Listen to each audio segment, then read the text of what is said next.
हतो वा प्राप्स्यसि स्वर्गम् जित्वा वा भोक्ष्यसे महीम् तस्मात् उत्तिष्ठ कौन्तेय युद्धाय कृतनिश्चयः। या तो तू युद्ध में मारा जाकर स्वर्ग को प्राप्त होगा अथवा संग्राम में जीतकर पृथ्वी का राज्य भोगेगा। इस कारण हे अर्जुन, तू युद्ध के लिए निश्चय करके खड़ा हो जा। यहाँ भगवान कहते हैं या तो तू युद्ध में मारा जाकर स्वर्ग को प्राप्त होगा। अगर एक व्यक्ति जिस चक्र से उसका प्राण निकलता है उस लोक की उसकी प्राप्ति होती है। मूलाधार चक्र तो 5 भूतों से जुड़ा है, 5 भूत तो उसके शरीर छूटता है। ऊपर स्वादिष्टान चक्र है, पितृलोक से जुड़ा है, उसके और ऊपर लोक हैं और ऊपर लोक हैं। अगर तू ये क्रिया करते करते अगर मर भी गया तो तेरा ऊपर का चक्र खुल ही जाएगा, तू स्वर्ग को प्राप्त होगा, वहां तू सुख भोग को ही भोगेगा। अगर तू गिरा नीचे, गिरने के बाद भी मृत्यु है, शरीर तो मरेगा ही मरेगा, लेकिन अगर तू साधना करते करते मरा तो नीचे के लोकों में नहीं जाएगा, ऊपर के लोकों में ही जाएगा। और अगर एक स्थिति क्या है कि युद्ध में विजय प्राप्त नहीं हुई और वीर गति को प्राप्त हो गए, युद्ध में वीर गति को प्राप्त हुआ और विजय नहीं हो पाई और वीर गति को प्राप्त हुई। अगर वीर गति को प्राप्त हुआ तो स्वर्ग जाएगा सीधा, छोटे लोकों में नहीं जाएगा, सुख ऐश्वर्य तुझे वहां भी मिलेंगे। और अगर तू विजय बना तो अनाहत चक्र में चेतना चली गई तो तेरे लिए पृथ्वी भी स्वर्ग है। सारी सुख समृद्धि, सारी इंद्रियों का, सारी विजातीय वृत्तियों को नष्ट करने के बाद भी ऐसा नहीं है कि तुझे कुछ नहीं मिलेगा, तुझे सब कुछ मिलेगा, तू सब भोग भोगेगा, लेकिन आसक्ति से आसक्ति से रहित होकर, आसक्ति सहित भोग नहीं भोगेगा। भोगों में भगवान की कोई भोग करने में कोई, अगर मर्यादा से भोग भोगे जाएं तो भगवान के कोई पाप नहीं है, लेकिन वो आसक्ति और अमर्यादित रूप से जो भोग भोगे जाएं उनमें परेशानी है। मान लीजिए किसी व्यक्ति को पूरन पोई अच्छी लगती है, प्रॉब्लम उस पूरन पोई में नहीं है, प्रॉब्लम उसके अंदर जो पूरन पोई की आसक्ति है कि अब पूरन पोई ही चाहिए, उसके कारण उसके अंदर जो दुख प्रकट होता है, पीड़ा प्रकट होती है, वहां पे वो प्रॉब्लम है। पूरन पोई में कोई खराबी नहीं है, उसकी जो आसक्ति है कि अब वही चाहिए। अगर सूखी रोटी रखी जाए या पराठा रख दिया जाए, चपाती रख दी जाए, अब उसको पूरन पोई, वो उसका मन शांत नहीं होगा। तो भगवान कहते हैं तुझे धरती पे स्वर्ग जैसे सुख मिलेंगे, धरती पे राज्य मिलेगा तुझे, धरती पे ही स्वर्ग भोग लेते हैं। कितने लोग धरती पे स्वर्ग भोगते हैं, स्वर्ग के जैसे सुख होते हैं। वही अर्जुन से कहते हैं कि अगर तू विजेता होगा तो इस पृथ्वी पे तुझे स्वर्ग प्राप्त होगा, स्वर्ग के सुख मिलेंगे। और अगर तू विजय गति को प्राप्त हो गया, वीर गति को प्राप्त हो गया, विजय नहीं मिल पाई, तो वहां जाके तू स्वर्ग में बैठेगा। एक बार अनाहत में पहुंच गया मतलब तेरे आनंद ही आनंद है। अगर अनाहत में नहीं भी पहुंचा तो यहाँ वीर गति को प्राप्त हो गया, मान ले शरीर में बहुत पीड़ा हो गई, उम्र बहुत हो गई और शरीर छूट गया, तो भी तू नीचे के लोकों में नहीं जाएगा। साधना कंप्लीट नहीं हुई और शरीर छूट गया तो भी तू श्रेष्ठ अवस्था को प्राप्त होगा, श्रेष्ठ लोकों को प्राप्त होगा। दोनों अवस्थाओं में तेरे को यश मिलेगा। लेकिन अगर तू युद्ध नहीं करेगा तो ये पृथ्वी लोग तेरे अपयश का कारण बनेगा। लोग तुझे दुत्कारेंगे, तुझे कायर कहेंगे, तुझे पता नहीं क्या क्या कहेंगे। इस पृथ्वी में तू ये सब सुन के तू सहन नहीं कर पाएगा। अगर तू युद्ध करता है तो ये परिणाम होंगे, अगर तू युद्ध से भागता है तो ये परिणाम होंगे। 37वां श्लोक, अध्याय 2। श्री कृष्ण। सुख दुःखे समे कृत्वा लाभालाभौ जयाजयौ ततो युद्धाय युज्यस्व नैवं पापम् अवाप्स्यसि। जय पराजय, लाभ हानि और सुख दुख को समान समझकर उसके बाद युद्ध के लिए तैयार हो जा। इस प्रकार युद्ध करने से तू पाप को नहीं प्राप्त होगा। फल की इच्छा किए बिना तू कर्म कर, फल इच्छा का त्याग करके कर्म कर। सुख दुख, जय पराजय, लाभ हानि ये मत देख। तू तेरा कर्म है, तेरा कर्तव्य है, युद्ध कर। यही तेरे लिए परम कर्तव्य है, युद्ध। तू क्षत्रिय श्रेणी का साधक है, तुझे युद्ध ही करना पड़ेगा। निवृत्ति के लिए तुझे इस प्रवृत्ति में प्रवेश करना ही पड़ेगा, इस युद्ध में तुझे सम्मिलित होना ही पड़ेगा। इस प्रकार युद्ध करने से तू पाप को नहीं प्राप्त होगा। फल की इच्छा किए बिना अगर कर्म किया जाए तो कर्म बंधन कारक नहीं होता।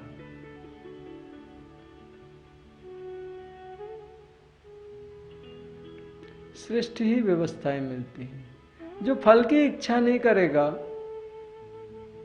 उससे गलत कर्म नहीं हो सकता। गलत कर्म तभी होता है जब हमें कुछ चाहिए होता है, तब हम गलत कर्म करते हैं। जिसे कुछ चाहिए ही नहीं, जिसके अंदर फल की इच्छा नहीं है, उससे गलत कर्म नहीं हो सकता, संभव ही नहीं है। इसी प्रकार भगवान कृष्ण कह रहे हैं कि तू सारा जय पराजय, लाभ हानि, सुख दुख इनको समान समझ। जो होगा होगा, मैं स्वीकार करूंगा। मेरा कार्य है युद्ध करना और मैं युद्ध करूंगा। इसको समझ के तू युद्ध कर अर्जुन, युद्ध कर, सुख को त्याग कर। एक साधक को संसार से परमात्मा की ओर लगाने में कितना प्रयास भगवान कृष्ण को करना पड़ता है, कितनी बार करना पड़ता है युद्ध कर। कृष्ण को क्या मिलेगा युद्ध के बाद? अर्जुन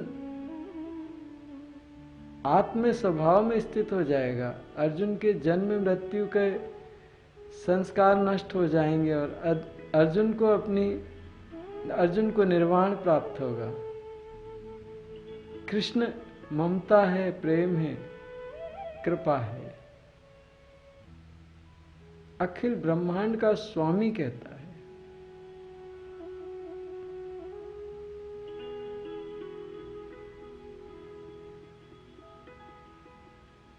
कितना भगवान कैसे कैसे समझा रहे हैं।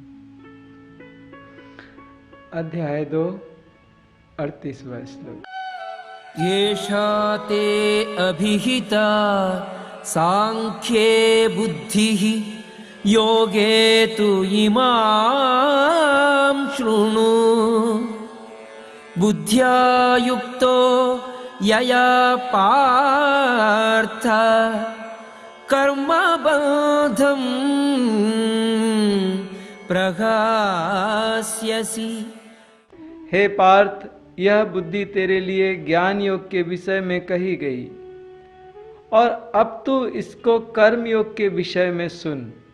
जिस बुद्धि से युक्त हुआ तू कर्मों के बंधन को भली भांति त्याग देगा, अर्थात सर्वथा नष्ट कर डालेगा।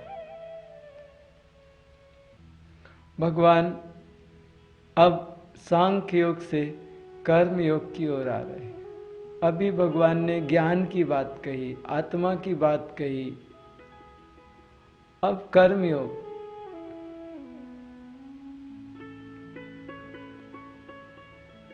कहते हैं ज्ञान योग कर्म योग के बिना अधूरा है।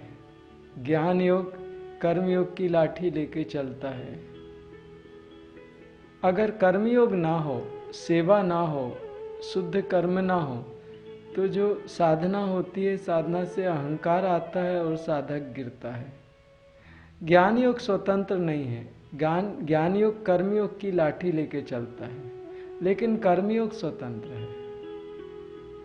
सिर्फ सेवा हो जाए, साधना ना हो, सेवा से साधक पार हो जाता है। कर्मयोग स्वतंत्र है, ज्ञान योग स्वतंत्र नहीं। ज्ञान योग को सहारा चाहिए। भगवान अब कर्मयोग की बात करते हैं। अध्याय 2 39वां श्लोक।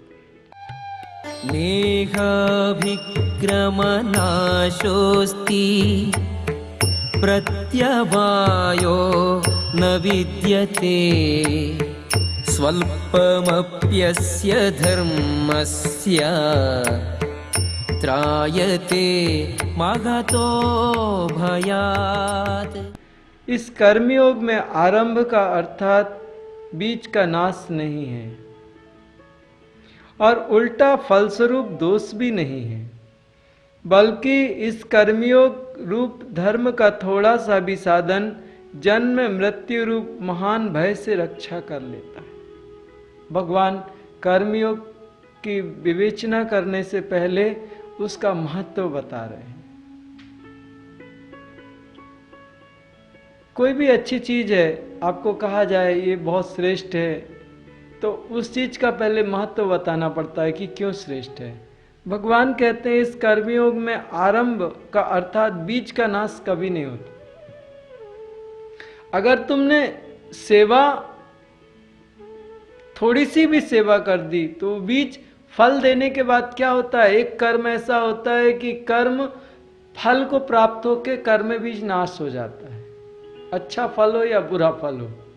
लेकिन एक फल ऐसा, एक कर्म ऐसा होता है जो फल देने के बाद भी रहता है और वो बार बार फल देता है। वो अक्षय कर्म कहलाते हैं। भगवान कहते हैं अक्षय कर्म है, इस कर्म का कभी क्षय नहीं होगा। इस कर्मयोग के आरंभ का अर्थात बीज का नाश नहीं है। जो तुमने शुद्ध भावना से, समर्पित भावना से सेवा की, उसका कोई नाश नहीं है, उल्टा फल रूप दोष भी नहीं है। इस सेवा में अगर कहीं तुमसे कोई गलती हो गई अनजाने में, तो दोष भी नहीं है। अनजाने में गलती हो गई तो दोष नहीं है, बल्कि इस कर्म योग रूप धर्म का थोड़ा सा भी साधन जन्म मृत्यु रूप महान भय से रक्षा कर लेता है। एक बार किसी श्रेष्ठ सद्गुरु की सेवा में लग गए, उसके कार्यों में सद्गुरु उसके शरीर में नहीं, उसके कार्यों में होता है।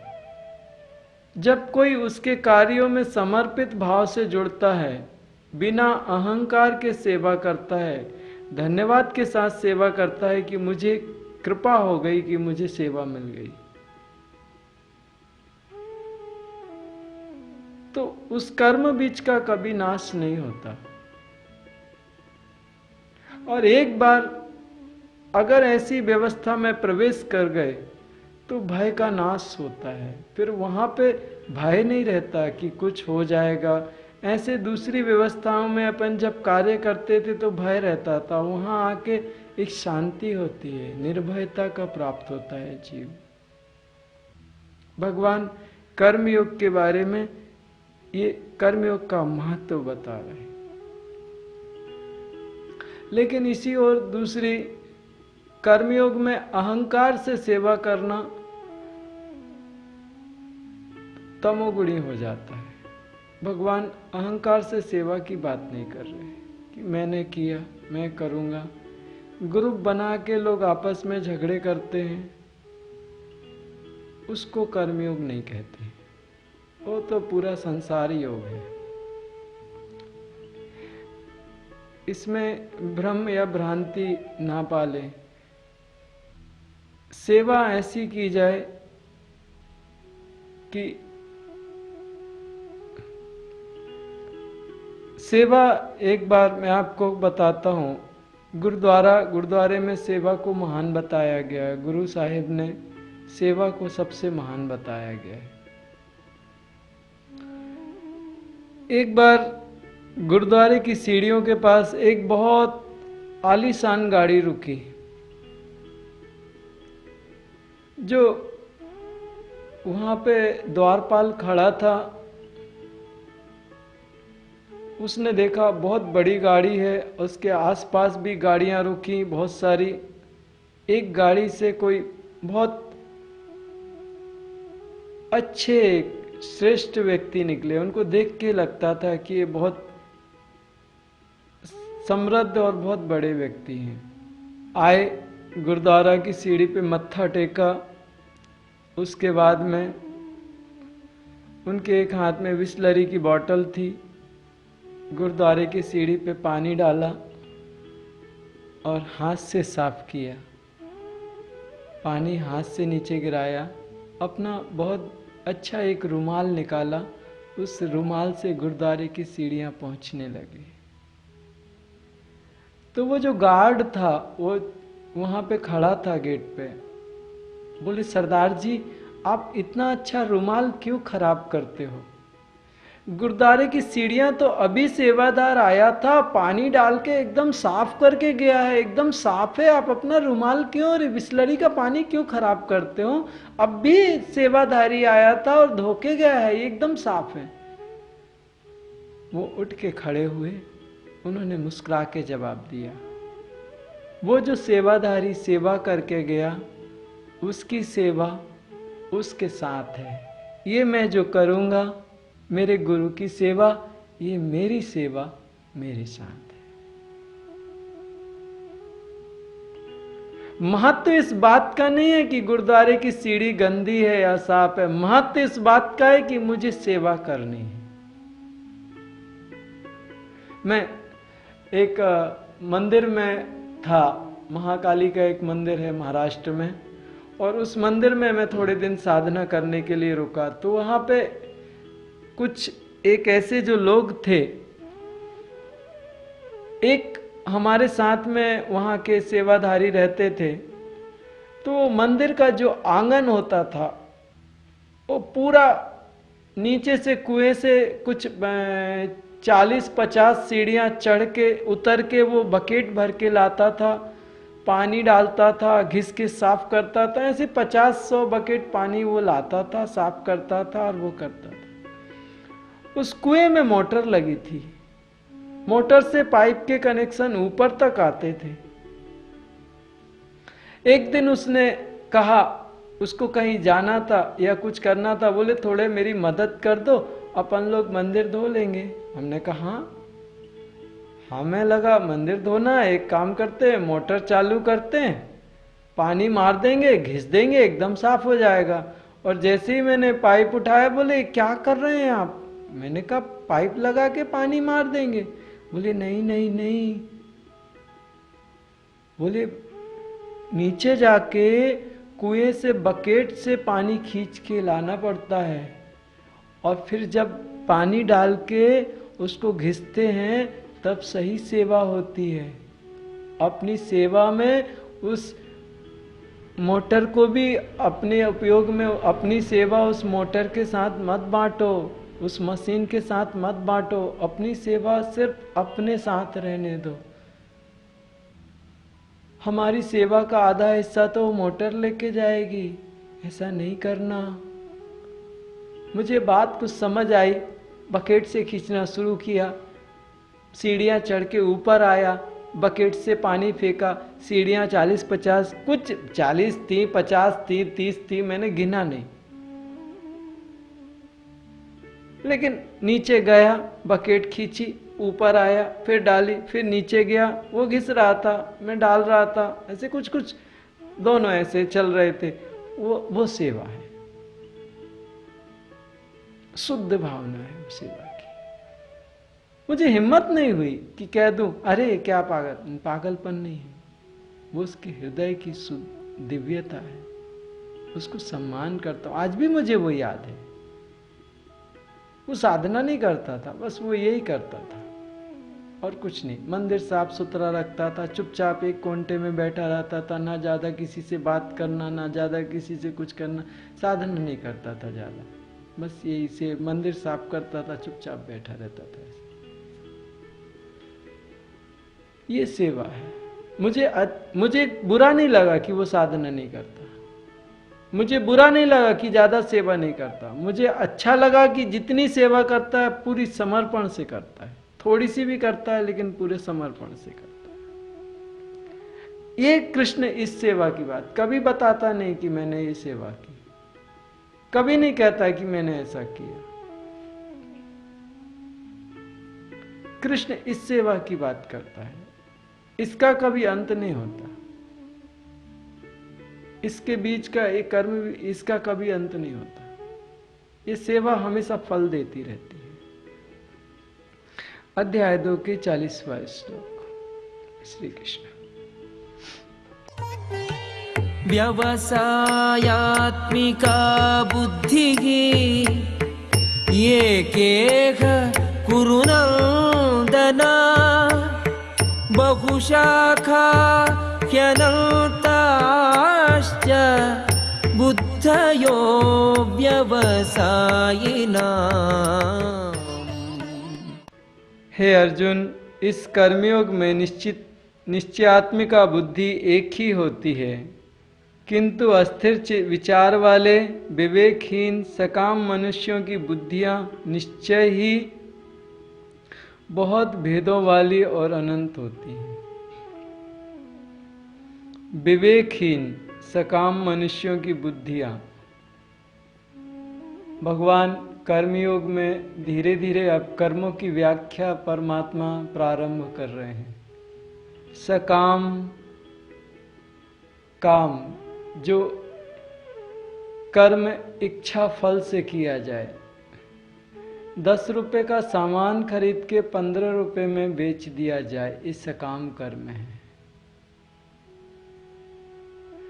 विवेकहीन, यहां पे बुद्धि के भीतर एक व्यवस्था होती है, विवेक।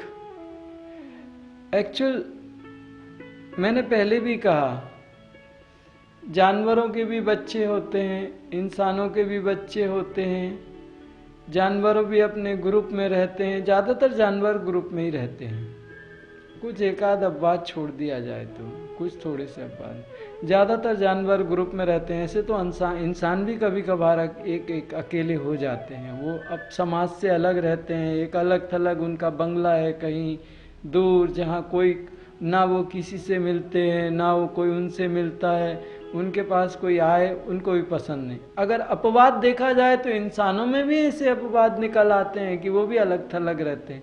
ऐसे कुछ जानवर भी एकाकी होते हैं।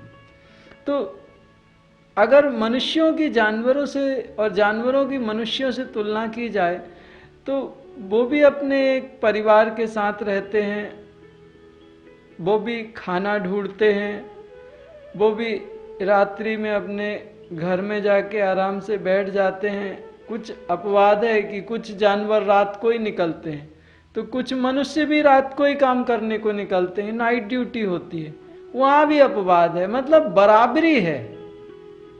ऐसी क्या है जो जानवर में है, जानवर में नहीं है और मनुष्य में है? जानवर के बच्चे होते हैं, मनुष्य के भी बच्चे होते हैं। जानवर ग्रुप में रहता है, मनुष्य भी ग्रुप में रहता है। जानवर वृक्ष वगैरह पे कहीं कोई बंदर है अपने वृक्ष पे रह जाते हैं, कोई कुछ है अपनी व्यवस्था कर लेते हैं, विश्राम करते हैं। अगर उनको जान का खतरा हो तो वो अपना बचाव करते हैं। जैसी काम वासनाएं मनुष्यों में होती है उनमें भी होती है, सब होता है। अच्छा खाना खाने के लिए दौड़ते हैं, उनमें भी तो इंद्रियां होती हैं। थोड़ी उनमें इंद्रियों की थोड़ी कम इंद्रियां होती होंगी, अब विषयों के विकार थोड़ी कम होते होंगे, लेकिन जितना उनको भगवान ने दिया है। कुछ जानवरों को ऐसा रहता है रंग नहीं दिखते, इंसान को दिखते हैं, इंसान को ज्यादा श्रेष्ठ बनाया भगवान ने। सब मम जाए सब मम उपजाए, सबसे अधिक मनुज मोहि भाई। भगवान श्री राम कहते हैं कि सब मेरे से ही सारे पैदा हुए हैं, सबको मैंने ही पैदा किया है। सब मम जाए सब मम उपजाए, सबसे अधिक मनुज मोहि भाए। कितने सारे प्रकार के जीवधारी हैं, लाखों लाखों प्रकार के जीवधारी हैं। उनमें से एक एक जाति के तो अरबों खरबों हैं, उनकी कोई गिनती नहीं है। बंदर है एक प्रकार का, दूसरे प्रकार का समझ लीजिए गाय है, तीसरे प्रकार की कुत्ता है। ऐसे लाखों लाखों प्रकार के जीवधारी हैं। उनमें से अब गाय कितने होंगी उसका कोई अंदाज नहीं, बंदर कितने होंगे उनकी कोई गिनती नहीं। ऐसे भगवान राम कहते हैं सब मम जाए सब मम उपजाए, सबसे अधिक मनुज मोहि भाए। इन सारे प्राणियों में मनुष्य मुझे अत्यधिक प्रिय है, सर्वश्रेष्ठ है, वो मुझे अत्यधिक प्रिय है।